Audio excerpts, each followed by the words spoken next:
The Millionaire's twins drove 18 nannies away until the new maid did the impossible in just 24 hours. The twin sons of a tech billionaire had driven 18 nannies to quit in panic, until an ordinary girl from Yakima stepped in and did what no one believed was possible. Where are you watching from? Leave your location in the comments below. Now, let's begin the story. The expensive crystal vase shattered across the polished wooden floor, glittering shards scattering throughout the living room as vast as a hotel lobby. Water and white tulips spilled out, mixing with dried streaks of blue paint on the costly carpet. Aiden and Island stood flushed, their hands still gripping the pillow frozen mid-throw. "Your fault!" Aiden shouted, pointing straight at his twin brother. "No! You threw it first!" Island yelled back, his voice even sharper. Their arguing echoed through the glass mansion in the suburbs of Seattle, bouncing off the tall ceilings and transparent walls. Ethan Walker sat motionless in the leather armchair, his laptop open on his lap, eyes fixed on the screen as if ignoring the chaos long enough might make it disappear on its own. He closed his eyes for a second. This was the third vase broken this week, the seventh object destroyed today. And the wall clock had only just reached 9:30 a.m. "Mr. Walker," a trembling voice cut through his thoughts. Ethan didn't need to turn around to know who stood behind him. That voice, the way it quivered between fear and exhaustion, he had heard it 18 times before. "How much?" he asked without looking up, the answer slipping out by reflex. Excuse me? What?" the woman stammered. "How much do you want to stay one more week?" Natalie, the 18th nanny in 5 weeks, tightened her grip on the cat-patterned apron in her hands. She was about 35, her blonde hair neatly tied back, dark circles ringing her tired eyes. "It's not about the money, Mr. Walker," her lips trembled. I don't think I'm suitable for this job." A loud crash came from somewhere upstairs. The family's golden retriever barked wildly. "What exactly happened?" Ethan asked, still forcing calm into his voice. "They put toothpaste inside my shoes and tied the laces together. They poured orange juice all over my mattress. Last night, one of them, I don't know which one, cut all the threads in my coat. And this morning—" Natalie took a deep breath, her eyes filling with tears. "This morning, they threw my iPad into the lake behind the house. Do you have any idea how cold that water is?" Ethan finally lifted his head. Natalie stood there, her hair still damp, red sneakers smeared with mud, dried water streaked along the legs of her jeans. He had read her file: 5 years of childcare experience, outstanding recommendations, previously employed by a wealthy family in San Francisco. Now she stood before him, looking as though she had survived a storm. "I'm sorry," she said softly. "I really tried, but I can't do this anymore. I think they need someone else, not me." She was the third to leave in tears, the 8th to quit after just 1 day, the 18th to enter this house full of hope and leave with reddened eyes. Ethan exhaled slowly and closed his laptop. He stood up and took his wallet from his pocket. "I understand," he said, counting out a full week's pay and adding a generous bonus. "Thank you for trying." Natalie accepted the money, thanking him with her lips, while relief filled her eyes. She pulled her small suitcase closer and hurried out the front door as if afraid that if she stayed 1 minute longer, the house would swallow her whole. When the door closed behind her, Ethan sank down onto the edge of the chair. He rested his elbows on his knees and buried his face in his hands. The weight of the last 2 years crashed down on his shoulders. He couldn't remember the last time he had slept through an entire night. Couldn't remember the last time this house had been free of breaking objects or children's screams. Rachel, his wife, was gone. A postpartum stroke, sudden and merciless. 6 hours from the moment she complained of a headache to the instant the heart monitor flattened into a single, endless line. Aidan and Eileen had been only 4 at the time. They didn't truly understand what had happened. They only knew that their mother disappeared, and from that moment on, everything around them seemed to shatter as well. "Dad!" a child's voice rang out from the wooden staircase. Ethan looked up. Aidan stood there, hair messy, his t-shirt stained with dried chocolate. "Eileen is crying," the boy reported, with a seriousness that sounded like a news broadcast. Ethan jumped to his feet. "What did you do to him?" "Not me," Aidan pouted. "He cried by himself. He ate that thing." "Ate what, Aidan?" "The strawberry-scented soap in the bathroom." In an instant, Ethan felt his blood freeze. He rushed into the bathroom. Eileen was sitting on the floor, still clutching the pink bottle of liquid soap, white foam spilling from his mouth, his blue eyes wide with terror. "Eileen!" Ethan dropped to his knees beside his son, yanking the bottle from his hand and struggling to keep his voice steady. "Spit it out. Spit it all out for Dad." I thought it was yogurt," Eileen sobbed, foam spraying from his lips as his small body trembled. Ethan turned on the warm water, guided his son's hands under the stream, and helped him rinse his mouth again and again. Aidan stood in the doorway, his thumb in his mouth, eyes just as wide. "Did you tell him?" Ethan asked over his shoulder, his voice tight. I told him not to eat it," Aidan protested weakly. "I swear." After quickly reading the label on the bottle, Ethan finally let out a breath of relief. Non-toxic, only a mild irritant.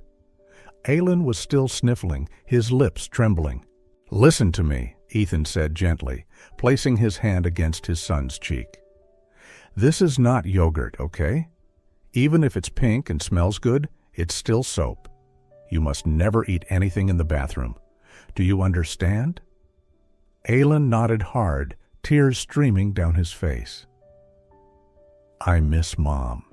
Mom had strawberry yogurt," he whispered in his tiny voice. It felt as if a bucket of ice water had been dumped straight into Ethan's chest. He lifted Eileen into his arms. The boy rested his head on Ethan's shoulder, the scent of soap mixing with the smell of sweat and childhood. Aidan followed silently behind them. The kitchen looked like a small battlefield. Breakfast dishes still piled high in the sink, cereal scattered across the floor, and dried milk streaked in white trails across the countertop. The golden retriever lay curled up in the corner, a smear of blue paint still on its head. "Are you boys hungry?" Ethan asked as he opened the refrigerator. "Pizza?" 2 voices shouted in unison behind him. "Again?" Ethan glanced at the stack of empty pizza boxes he hadn't thrown out yet. "You had pizza yesterday." "But I like pizza." Aidan climbed onto a chair, fiddling with a box of tissues. "Tonight will be something different," Ethan sighed. He picked up his phone and ordered takeout once again, this time fried chicken and French fries. He knew he should cook something proper, but the thought of cleaning the kitchen afterward made him give up immediately. He sat down between his 2 sons in the messy living room. The colored paint streak still hadn't been wiped from the glass walls. On the TV shelf, his wedding photo with Rachel still stood there. Rachel smiling, her eyes curved into gentle crescents. Eileen, Ethan said, trying to keep his voice firm. "You know Natalie left, right?" The boys looked at each other. Aidan shrugged. "She got bored," Eileen concluded. "What did you do to her?" Ethan asked, staring straight at them. "Tell me the truth." Aidan swung his legs. I only tied her shoelaces together." "Eileen, I spilled a little orange juice on her bed," Eileen admitted. And the iPad." "You threw her iPad into the lake," Ethan finished for him. Eileen pressed his lips together, blinking rapidly. "Why do you think she left?" "Because she isn't Mom," Aidan replied, with a coldness that startled even himself. Ethan fell silent. His son's words slid straight into the deepest place in his heart. "Rachel can't come back," he said softly. "You both know that." Island suddenly looked up, his blue eyes filled with innocent hope. "But Mom is in the sky, right? Airplanes are in the sky. Airplanes can come back down. So Mom can come back down too, right?" Ethan felt his throat tighten. He didn't know how to answer. How do you explain death to two children when you yourself still wake up at night sometimes, reaching out beside you only to find cold emptiness? He pulled both boys into his arms.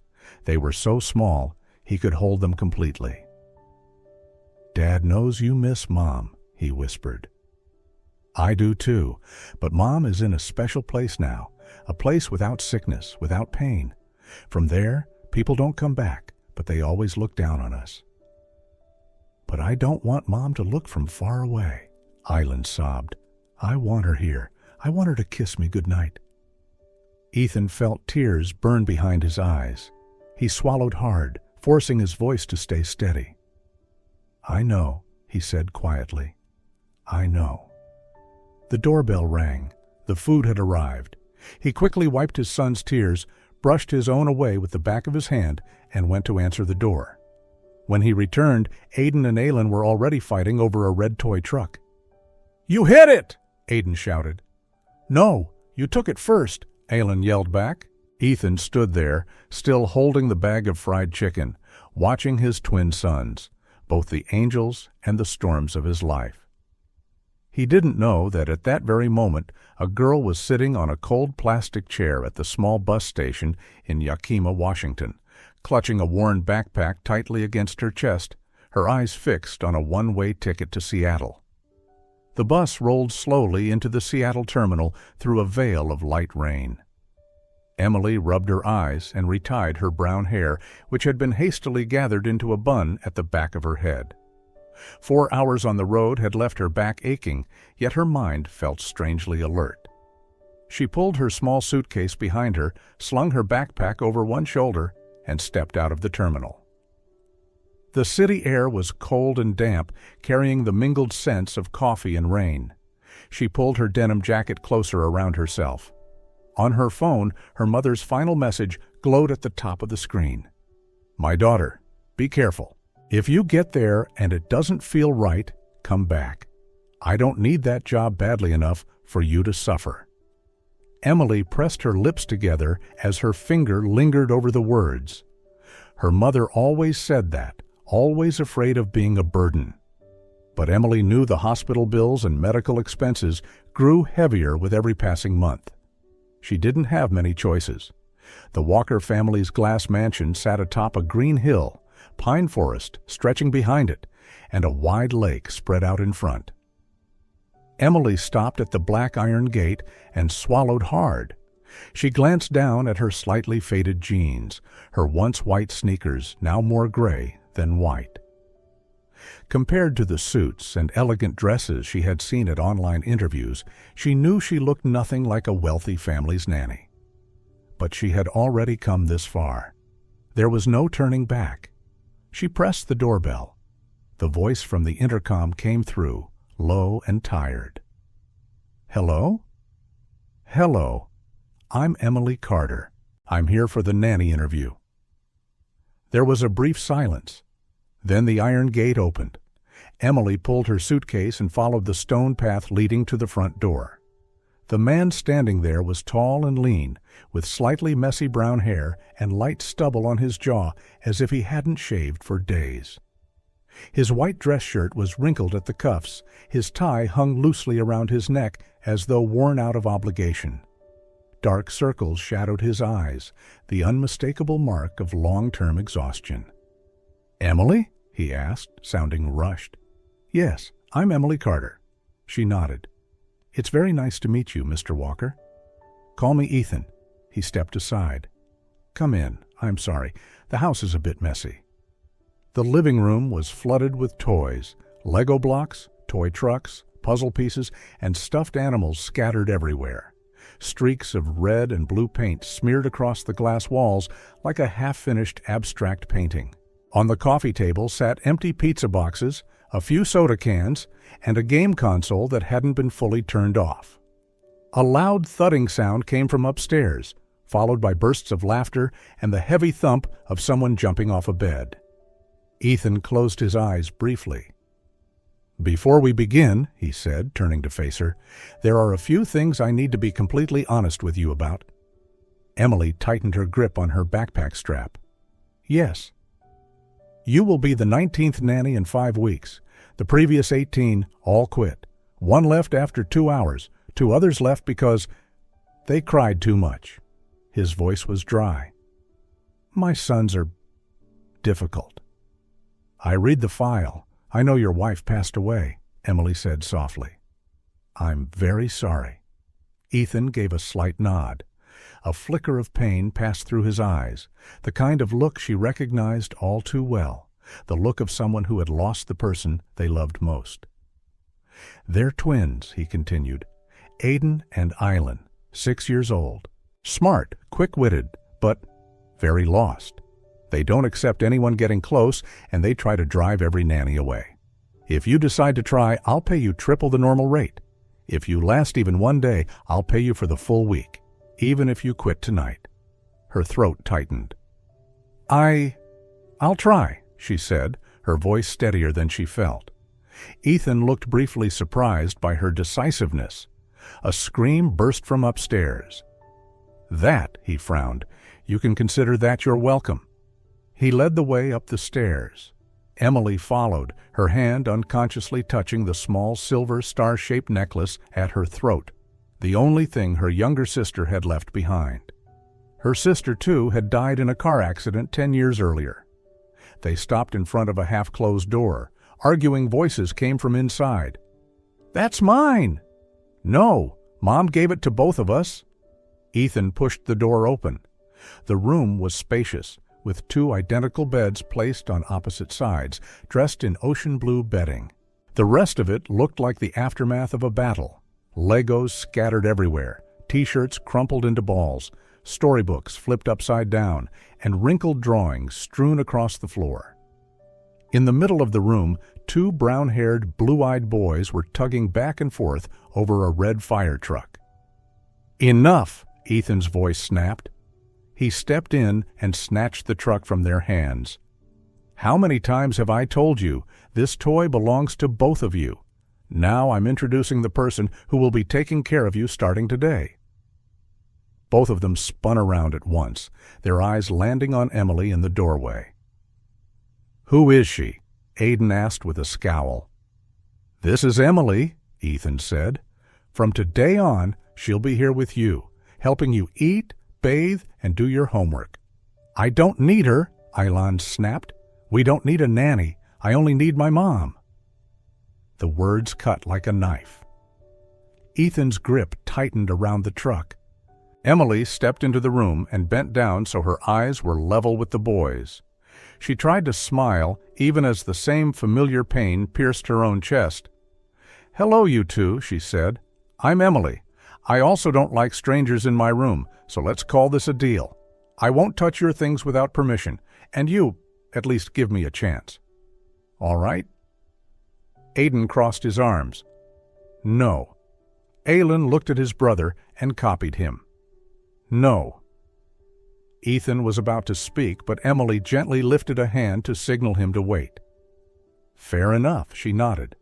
"That deal is fair, but before you decide on no forever, let me ask you one question." She pointed to the red fire truck. "Did your mom buy that truck?" Both boys immediately fell silent. Aiden blinked. "How did you know?" Islan asked softly. "Because moms—" Emily swallowed and forced her voice steady. "Moms always choose special gifts. My little sister once had a truck just like that. My mother searched forever to find the right one. I think your mom was the same." Aylan clenched the collar of his pajama top. "My mom is gone." "I know," Emily said. "Your dad told me. I'm very sorry." "Do you have a mom?" Aiden asked, as if weighing her worth. "I do," Emily answered honestly. "But I lost my little sister when she was your age. A car accident. After that, our whole family fell apart. My mom cried. My dad went silent. Everyone was hurting. We just didn't know how to talk to each other." Both boys stared at her. Ethan, standing in the doorway, unknowingly held his breath as well. "What was your sister's name?" Island asked. "Lily," Emily replied, her fingers tightening gently around her necklace. "She loved fire trucks because she thought firefighters were superheroes." Aiden bit his lip. "I think my mom is a superhero too."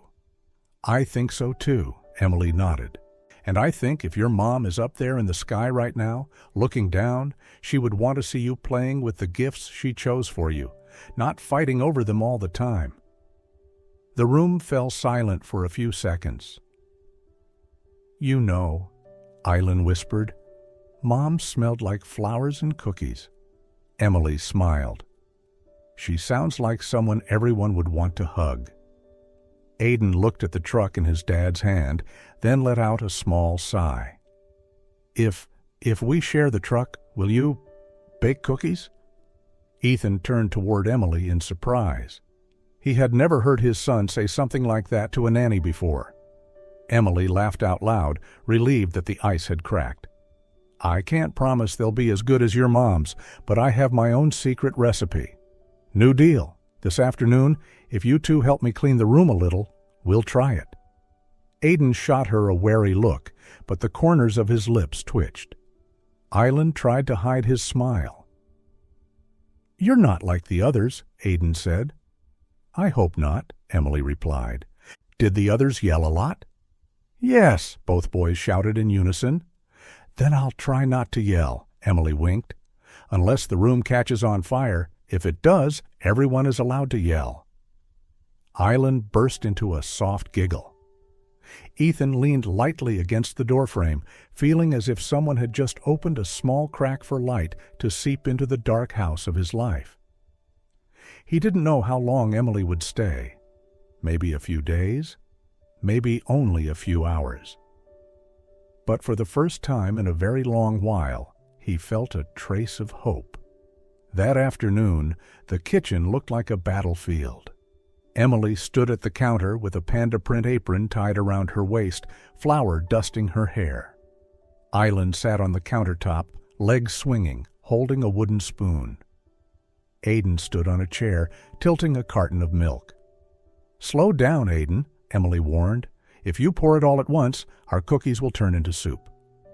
"Soup cookies sound tasty, too," Aylan laughed. "Absolutely not," Emily protested. "Cookies must be crispy on the outside, soft on the inside, with just enough chocolate chips to make you want a second one. That's the rule." "Who made that rule?" Aiden asked. "I did," Emily replied calmly. "And I am very serious about cookies." When the final tray of cookies went into the oven, Emily turned back to clear some of the mess from the counter. Suddenly, something cold and sticky dropped onto her hair. In an instant, the scent of strawberry yogurt filled the air. Aiden stood on the chair holding an empty yogurt cup, his eyes wide, a glint of challenge flashing in them. My hand slipped," he said. Island gasped. "Aiden, Dad is going to kill you." Emily stood still as yogurt trickled down her brown hair onto her shoulder, dripping onto the floor. If it had been any of the previous nannies, this would have been the moment everything exploded. Aiden knew that. He waited for the yelling, but Emily only reached up, touched her hair, looked at the yogurt, and raised an eyebrow. "Wow," she said slowly. "Nice aim." Island blinked. "What?" "Nice aim," Emily repeated. "You hit me right on the head. Do you know how hard that is? I'm starting to think I should sign you up for the school baseball team." Aiden stared. You're not mad?" "Did I say I wasn't mad?" Emily shrugged. "I only said you aimed well, But now, when someone spills yogurt on another person, the cookie law says that person has to help clean the kitchen and take a shower afterward. Otherwise, the cookies will mysteriously disappear. She pointed at the baking tray in the oven. Aidan looked at her, then at his brother, completely confused. "And if you don't want to clean," Emily continued calmly, "then tonight, neither of you gets to play video games after dinner. We can read, we can clean Lego, but no game console." The punishment was light, clear, and far more real than any yelling. Aidan pressed his lips together. "I hate cleaning," he muttered. "Welcome to the adult world," Emily smiled. "Adults clean all day. Spill orange juice, clean. Spill flour, clean. Spill—" Island handed a cloth to his brother, a silent decision. Aidan exhaled hard. Fine. All afternoon they cleaned the kitchen together. Emily didn't nag, didn't sigh. She only told them stories about the day she and Lily once spilled an entire pot of soup on the carpet and how her mother made them scrub until their arms ached. "That night, we slept better than ever," Emily concluded. Tired but happy. The smell of soup, though, it took a whole week to disappear. Aidan burst into laughter, his eyes lighting up. Island looked at her with pure admiration. That night, after their baths, the boys lay tucked into their blankets. Emily sat between the two beds, reading a picture book about a little bear lost in the forest. "Miss Emily," Island asked softly in the middle of the story, "will you leave early like the others?" Emily paused. "What do you think?" Aidan turned his back, pretending not to care, but his shoulders tensed. "They all leave," Island whispered. "They yell. They cry. They call us monsters." His voice broke on the last word. Emily set the book down slowly. "You are not monsters," she said, her tone slow and steady. "You are two very sad, very angry little boys who don't know what to do with those feelings. Right?" Aidan didn't turn around, but his shoulders softened.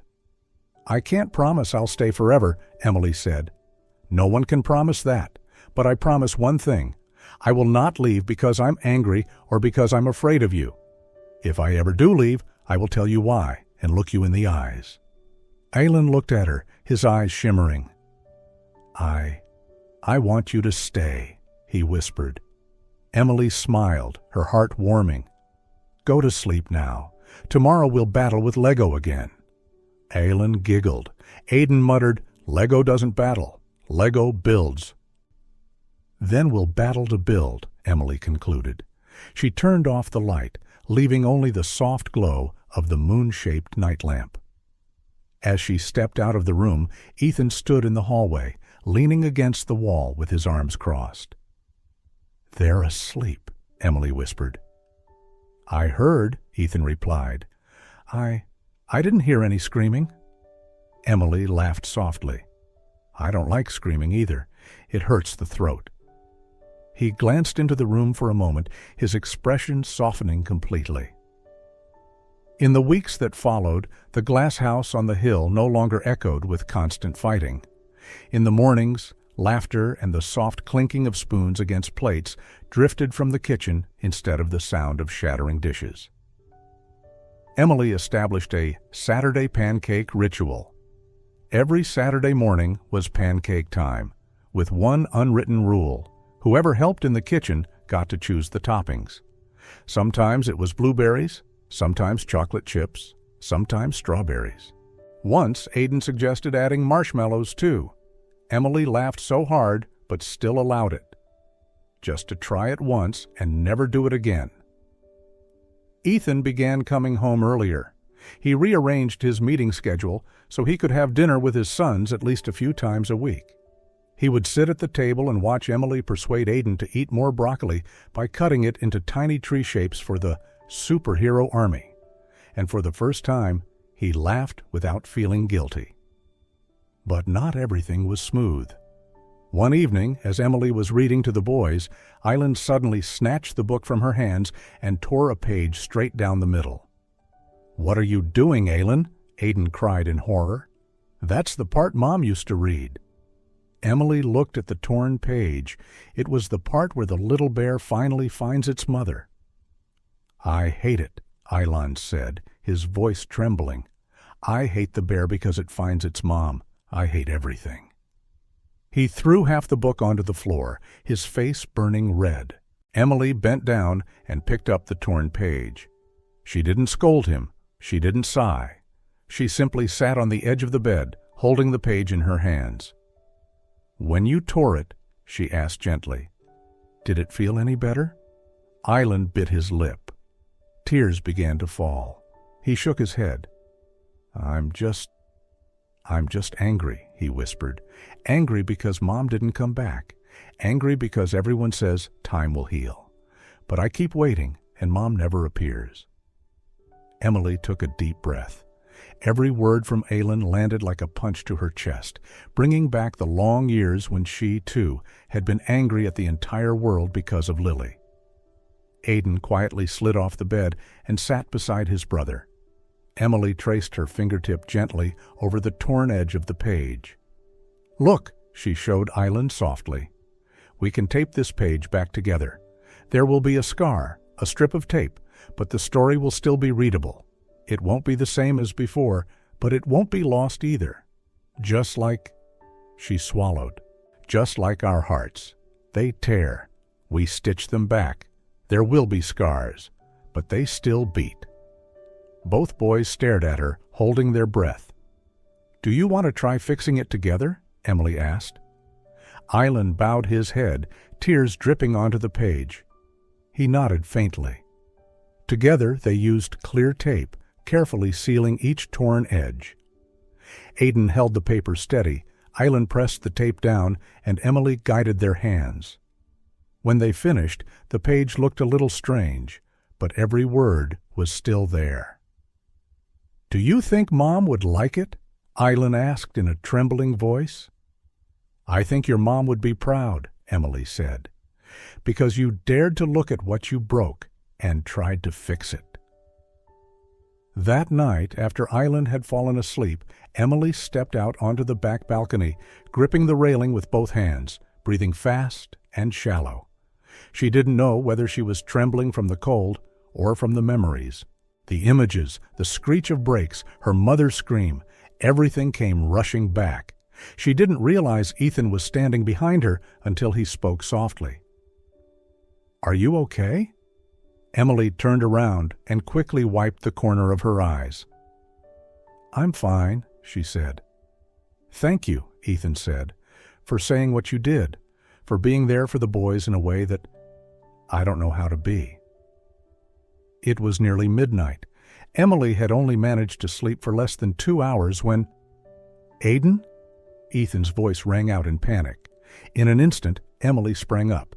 Forgetting even to put on her slippers, she ran down the hallway to the twins' room.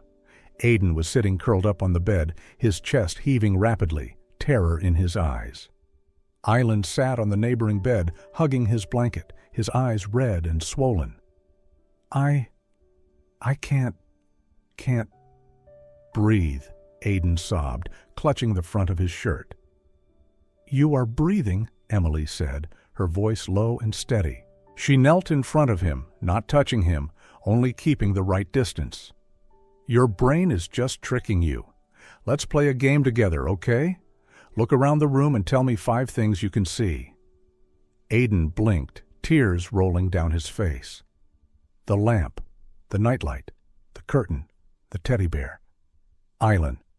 He tried hard. You, Emily? Good, Emily nodded. Now tell me 4 things you can touch. Aidan touched the blanket, the pillow, his own hair, then Ilan's hand. 3 things you can hear. Your voice, Ilan's breathing, the air conditioner. Aidan swallowed. His chest was no longer rising and falling as fast as before. He took a slow, deep breath. Why? Ethan stood at the doorway, his hand gripping the doorframe, his voice hoarse. Why do you know how to do that? I had the same thing for many years, Emily said, her eyes never leaving Aidan.